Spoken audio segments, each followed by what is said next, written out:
વડગામના ધનપુરા નજીક શ્રમિક ઈસમની હત્યા કરી તેની લાશને કારમાં સળગાવી દેવાના મામલામાં પોલીસને મળી મોટી સફળતા. માથે મોટું દેવું થઈ જતા ઢેલાણાના ભગવાનસિંહ રાજપૂત નામના ઈસમે પોતાની હોટલમાં કામ કરતા ઈસમની હત્યા કરી લાશને કારમાં સળગાવી હતી. ટીવી પર પેટ્રોલ ક્રાઇમ સિરિયલ જોઈ પોતાના સાગરીતો સાથે કાર સળગાવીને પોતે મરી ગયો હોવાનો ભ્રમ ફેલાવ્યો હતો.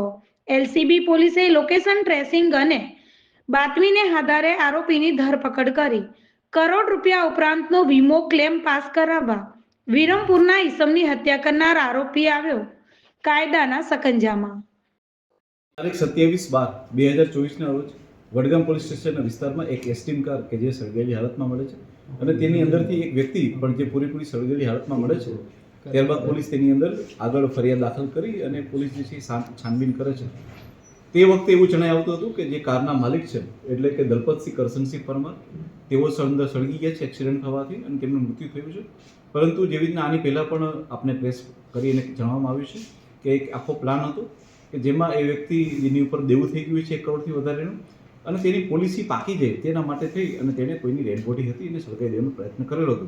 પરંતુ ત્યારબાદ પોલીસે ગણતરીના દિવસોમાં જ આખું એક ષડયંત્ર હતું અને એ લોકોએ અલગ અલગ જગ્યાએથી 2 જેટલી ડેડ બોડી નીકાળેલી હતી. એ ડેડ બોડી કંકાળ હતી જેથી કરીને તેનો યુઝ ના થઈ શકે તેના માટે એક ડેડ બોડીને પાછી મૂકી દે છે અને બીજું એક કંકાળને બાળી દે છે. અને ત્યારબાદ જે છે એક વ્યક્તિ કે જે ત્યાં ચા બનાવવાનું કામ કરતો એવા રેવાભાઈ મોહનભાઈ ગામેતી ઉર્ફે ઠાકોરનું તે લોકોએ હત્યા કરી અને ત્યારબાદ એને સળગાવી દેવાની હકીકત ધ્યાનમાં આવેલી હતી. પરંતુ સાથે સાથે આજે જ્યારે મુખ્ય આરોપી એટલે કે દલપતસિંહ કરશનસિંહ પરમારને બી પોલીસ દ્વારા ગણતરીના દિવસોમાં જ અટકાયત કરવામાં આવી છે.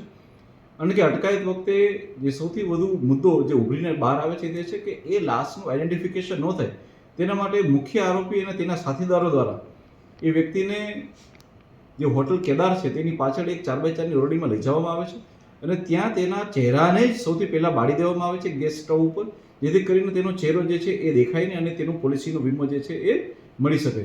અને ત્યારબાદ એનો ચહેરો બળી જાય છે. ત્યારબાદ જે છે એ આરોપીઓ તેને ફરી પાછો એને એસ્ટીમ કારમાં મૂકે છે અને ત્યારબાદ આખી કારને પણ એ લોકો સળગાવી દે છે. જે દરમિયાન કારને સળગાવતા હોય છે તે દરમિયાન મુખ્ય આરોપી જે દલપતસિંહ છે તેનું પણ પેન્ટ સળગી જતા તેનો પગને પણ ઈજા થાય છે. પોલીસે આ સમગ્ર વસ્તુને ધ્યાનમાં રાખી અને એફએસએલની ટીમને ત્યાં મોકલીને તમામ એવિડન્સને એકઠા કરેલા છે અને ગણતરીના દિવસોમાં જ 7 જેટલા આરોપીઓની ધરપકડ કરેલી છે અને સાથે સાથે 2 યુવકો કે જેમણે લાશ બહાર કાઢવાનું કામ કર્યું હતું તેને પણ અટકાયત કરેલી છે. આમ કરીને પોલીસ દ્વારા અત્યાર સુધીમાં કુલ 9 જેટલા આરોપીઓની અટક કરવામાં આવી છે અને સમગ્ર ઘટનાનો પર્દાફાશ કરવામાં આવ્યો છે. Thank you. દલપતસિંહને આ વિચાર ક્યાંથી આવ્યો?